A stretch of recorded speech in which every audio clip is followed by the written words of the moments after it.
Now that the dust has settled a bit, let's go over what was here. Of course, we are not going to get over each deal, and we're not going to do here winner and losers. We're going to go over the main takeaways of this offseason. And of course, we're not going to guess where LeBron will sign. Right. But I will say this to you right up front. If you bought a rookie jersey anytime in the last 6 years, there is a staggering 93% chance that jersey is already completely obsolete. Oh, yeah. Easy. Welcome to the deep dive. Today, our mission is to break down just the sheer madness of this 2026 NBA offseason for the casual fan. Because honestly, if you looked away from your phone for even a single afternoon this summer, you missed massive trades that literally shifted the league's tectonic plates. Yeah, it's a completely unrecognizable landscape right now. I mean, the structural architecture of front offices, the very blueprint of how you construct a championship basketball team has just been fundamentally shattered. Yeah. And rebuilt in the span of a few weeks. What we're seeing isn't just player movement, it's an entirely new financial ecosystem that's dictating who plays where. Exactly. So let's dive right into the sheer magnitude of this superstar movement. Because, the blockbusters we just witnessed, they genuinely do not make logical sense on a basketball court. Nope. Until you open up the rule book and look at the financial mechanics. I mean, let's start with the Eastern Conference earthquake. Giannis, Antetokounmpo, and Bobby Portis traded to the Miami Heat. It's just wild. Right. And in return, Milwaukee takes back Tyler Herro, Kello Ware, Jaime Jaquez Jr., and just a mountain of draft picks. I just have to pause. Giannis in a Heat jersey. It is, it's visually and structurally staggering. Yeah. But, it perfectly sets the tone for this central theme we're going to explore today. Think about the basketball fit first. For Miami, you're pairing Giannis with Bam Adebayo. Oh, man. Right. From a purely mechanical standpoint, you have just created arguably the most terrifying defensive frontcourt in the modern history of the sport. Yeah, the floor shrinks to the size of a postage stamp when you try to drive against those two. Exactly. The amount of ground they can cover, the switching capability on the perimeter, the complete erasure of the paint for opposing slashers. Yeah. It's a nightmare for the rest of the East. Yeah, it really is. But on the other side, the Bucks looked at their financial trajectory, right? Yeah. They looked at their aging core, and they just pulled the ripcord. They had to. Getting that massive haul of young, cost-controlled talent like Jaquez and Ware, plus the picks from Miami, it gives them a complete reset button. Yeah, Milwaukee recognized that their championship window with that specific expensive core had slammed shut. But, and here's the critical layer, it wasn't just about aging. Right. It was about the new collective bargaining agreement. The Bucks knew that keeping an older, vastly expensive roster together under the new rules is, well, it's basically organizational suicide. Which brings us to the trade that still has my jaw on the floor. Oh, I know where you're going. Yeah, if you thought Giannis moving was wild, how about the ultimate rivalry swap? The Boston Celtics trade the reigning finals MVP, Jaylen Brown, to the Philadelphia 76ers. Just unbelievable. Let me repeat the core of that for you listening at home. They traded the guy who just won them a title to their bitter divisional rival. Yep. In exchange, Boston gets Paul George and multiple draft picks, crucially including a 2031 unprotected first-rounder. Huge asset. Massive. And, the ripple effects didn't stop there. Boston then poached Mitchell Robinson from the Knicks, which sent the Knicks scrambling to sign Andre Drummond to fill their frontcourt void. Right. But just focusing on Boston and Philly, I mean, historically, you never, ever see a trade of this magnitude between two teams that absolutely despise each other. You really don't. I mean, traditional front office logic dictates that you'd rather take a slightly lesser trade package from a team in the Western Conference. Right. Keep him out of the East. Sure. Exactly. Rather than hand an in-prime superstar to the exact team you have to hurdle over to reach the finals. But this perfectly illustrates the brute force of this offseason. Boston didn't do this because they think Paul George is a better long-term basketball fit than Jaylen Brown. No way! They did it because they were staring down the barrel of the second apron. Okay, we need to clarify the second apron concept for the listener because, honestly, it is the invisible hand controlling the entire league right now. It really is. So, the CBA established this second apron, which is a hard financial line set roughly $17.5 million above the luxury tax threshold. Right.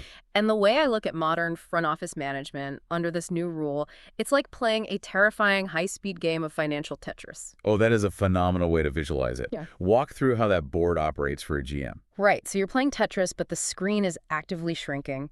Your superstar contracts, like Jaylen Brown's Supermax, are these massive, blocky, four-square pieces falling faster and faster. Yep. If you can't clear space, like by attaching a young prospect to dump a veteran's salary or by trading a star for cheaper pieces, your blocks hit the top of the screen. They cross that second apron. And then it's bad. It's game over. Yeah. It isn't just a luxury tax fine anymore where a billionaire owner just writes a check. You are put in a financial straitjacket. Your team loses future draft picks. They get frozen and moved to the end of the first round. You are legally prohibited from aggregating salaries in trades. You literally cannot make moves. It's total roster paralysis. Yeah. The punishment for losing the Tetris game is that your front office is stripped of its fundamental team-building mechanisms. Wow. And if we connect this back to Boston, it explains everything. Yeah. The Celtics essentially calculated that Jaylen Brown's Supermax contract was going to act as that massive Tetris block that tipped them over the edge and paralyzed their franchise for the next half-decade. So they dump it. Right. By moving him for Paul George, who's older and on a shorter financial timeline, they dodged that long-term bullet. Meanwhile, for Philadelphia, they're essentially saying, we don't care about the straitjacket right now. Exactly. They suddenly have a big three of Joel Embiid, Tyrese Maxey, and Jaylen Brown. They are supercharged offensively, but they're taking on an immense amount of financial risk to do it. They're pushing all their chips into a very narrow window. And that desperation isn't isolated to the East Coast either. The West Coast wasn't exactly quiet, and we saw similar all-in panic moves. A total reshuffle. I mean, the Clippers finally pulled the plug on their era and traded Kawhi Leonard back to the Toronto Raptors. Which is crazy. Right. In return, LA gets Brandon Ingram, Grady Dick, and picks. And then you have the Los Angeles Lakers. LeBron James makes his exit, and instead of pivoting to a rebuild, the Lakers just panic. Yeah, they really did. They trade 2 unprotected first-round picks to the Utah Jazz for Walker Kessler and immediately sign him to a 4-year, $130 million deal. Plus, they brought in Quentin Grimes, Sandro Mamukelashvili-Mamu, and Colin Sexton. The Lakers situation is honestly a masterclass in reactionary team building. Like when you lose a franchise pillar like LeBron, the traditional logical move is to take a breath, assess your cap space, and, rebuild your assets. Sure. Instead, the Lakers panicked. They mortgaged their entire future draft picks, extending deep into the 2030s, just to acquire Walker Kessler. I mean, Kessler's a phenomenal rim protector, but $130 million for a defensive specialist center? Yeah, they overpaid dramatically out of pure desperation to plug the massive hole LeBron left behind, just to stay somewhat competitive in the immediate term. And looking at Toronto bringing back Kawhi Leonard, I mean, the sentimental homecoming is a great story for the fans, sure. But from a mechanical standpoint, this is a massive gamble. You're tying up major cap space and giving up a proven scorer like Brandon Ingram and a young shooter like Grady Dick for a 35-year-old with one of the most notoriously fragile injury histories in the history of the sport. It's the ultimate boomer bust play. I mean, the Raptors are hoping the muscle memory of that 2019 championship run somehow revitalizes Kawhi. But the risk of his contract becoming dead weight on their Tetris board is astronomical. So if teams are playing this ruthless game of financial Tetris with their biggest stars, shuffling finals MVPs and franchise icons like they're just expensive spreadsheet cells, it brings us to a really depressing reality. Yeah. Logic dictates that the era of the franchise lifer, like the guy who plays his entire 15-year career in one city, is practically extinct. It is entirely extinct. Right. Under the harsh new tax penalties we just outlined, loyalty is a luxury the team simply cannot afford. Right. We pulled the numbers on this, and they are genuinely shocking. Yeah. Out of roughly 450 active roster spots in the NBA right now, do you know how many players have been with the team that drafted them for over 7 continuous years? I looked at the list this morning, and it still blows my mind. 9.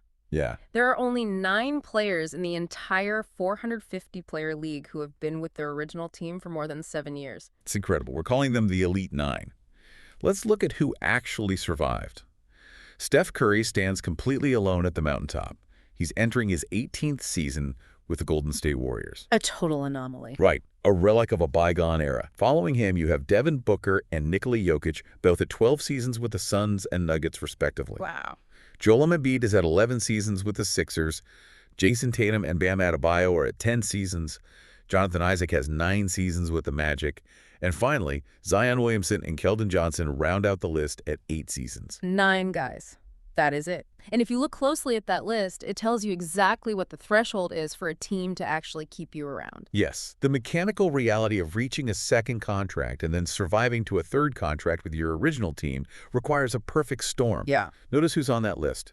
Jokic, Embiid, Curry, Tatum. You basically have to be a generational MVP caliber franchise savior. Right. The alternative is you have to be on a team that is flawlessly managing its cap sheet, which is incredibly rare.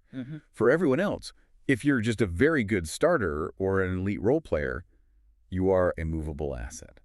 The very second your contract becomes slightly inconvenient to the second apron, you are shipped out. So let's follow that logic. If veteran loyalty is dead and veteran contracts are too expensive and dangerous to keep around long term, common sense says that teams should be hoarding their young, cheap draft picks. You'd think. Right. If I'm a GM, I want guys on rookie-scale deals to build for the future, but the data shows the exact opposite is happening. This is where the landscape gets truly cynical. You'd assume rookies are the foundational building blocks, but the data says otherwise.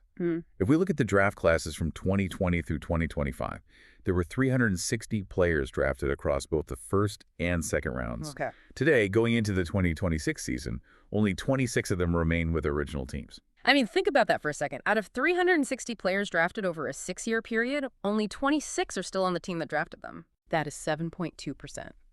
If a team drafts a player, there is a nearly 93% chance that player will be thrown out, traded, or cut before they even finish their rookie development cycle. It is an absolute meat grinder. And again, look at the caliber of the rare survivors to see what it takes to actually stay put. Yeah. From the 2020 class, you have Anthony Edwards, Tyrese Maxey, LaMelo Ball, and Devin Vassell. From 2021, Cade Cunningham, Evan Mobley, and Scotty Barnes. Right. From 2023, Victor Wembanyama. And from 2025, Cooper Flagg. Basically, if you aren't literally Victor Wembanyama or Anthony Edwards from day one, your bags are already packed. It's worse than that. Rookies aren't just temporary assets anymore. They're active liabilities if they aren't producing by year 2. Man. Rookies are now treated as cheap trade currency. Remember that financial Tetris board? Yeah, of course. If a team needs to clear space to avoid the straitjacket, they can't just trade a bad veteran contract. Other teams won't take it. So they have to attach a 20-year-old draft pick to sweeten the deal. The traditional concept of drafting a core of 3 young guys and letting them grow together, make mistakes, and build chemistry for 5 or 6 years, that is mathematically impossible now. And here is where I have to step in and passionately push back against what the league has become. Because as a basketball fan, I passionately dislike this rapid turnover. I don't blame you. This environment completely ruins the fan experience for you and me. Like, think about it from the consumer side. How are you supposed to get attached to a player? You buy a 19-year-old rookie's jersey, you invest your time in their development, you cheer for them to figure out their jump shot, and 2 years later, they're thrown into a trade package just so a billionaire owner can save some tax money and avoid a penalty. The emotional investment has been completely severed. It creates a massive, undeniable disconnect between the franchise and the local fan base. It totally does. The entire concept of trusting the process is dead. You can't slowly build a culture anymore. And the championship window for any given team has become frustratingly narrow. Extremely. You don't get 5 years to see if a core can figure it out. You get this tiny 2 to 3 year window before the financial Tetris board fills up, the front office panics about the second apron, and you have to blow the whole thing up and start over. Yep. As a fan, it makes you feel like nothing is stable. There's no foundation. It's just a revolving door of laundry. You're rooting for a logo, not the players. I completely understand the frustration, and mechanically, you're absolutely right.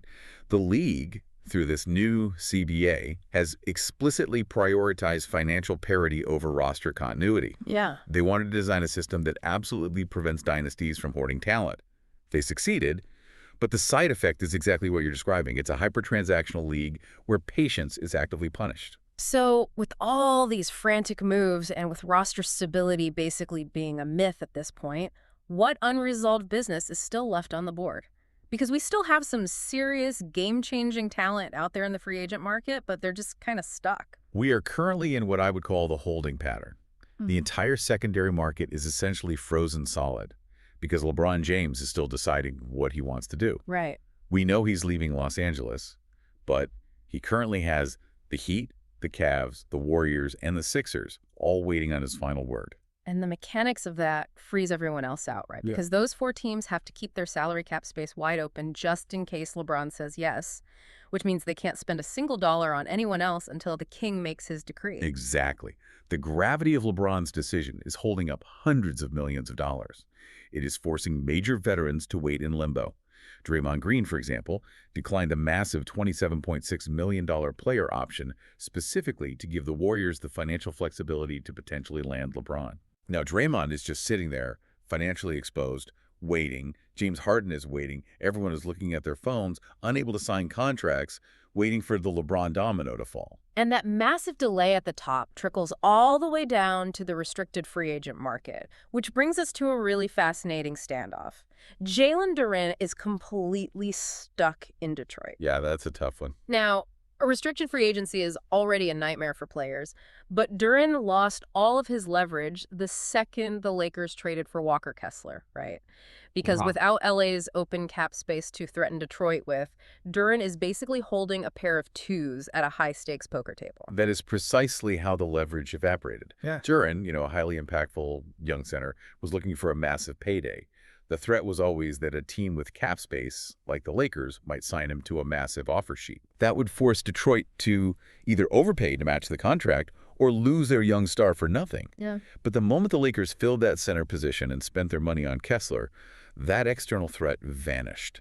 The available cap space around the league dried up. Drill. Detroit's front office looked at the board, realized Duren has absolutely nowhere else to get the money he wants, and so they're perfectly content to just wait him out and play hardball. It's ruthless. Detroit is even ignoring a sign-and-trade offer from the Kings that would have involved Domantas Sabonis just because they know they have Duren trapped. Yep. And then you have the best of the rest, the guys who can still really shift the balance of power depending on where they land once the money unfreezes. Jonathan Kuminga, Rui Hachimura, Anthony Simons, and Benedict Mathurin. Great players. These are young, highly impactful rotation players, and they are just playing musical chairs, waiting for the LeBron music to stop so they can hopefully find a seat before the money runs out. Which brings me to a final thought I want you to consider. Looking at the macro scale of everything we've discussed today. Okay, lay it on me. We've talked about the financial Tetris, the straitjacket of the second apron, and the 93% turnover rate of drafted players. It makes you wonder, are we witnessing the permanent extinction of the NBA dynasty? Will we ever see another 1990s Bulls or 2010s Warriors?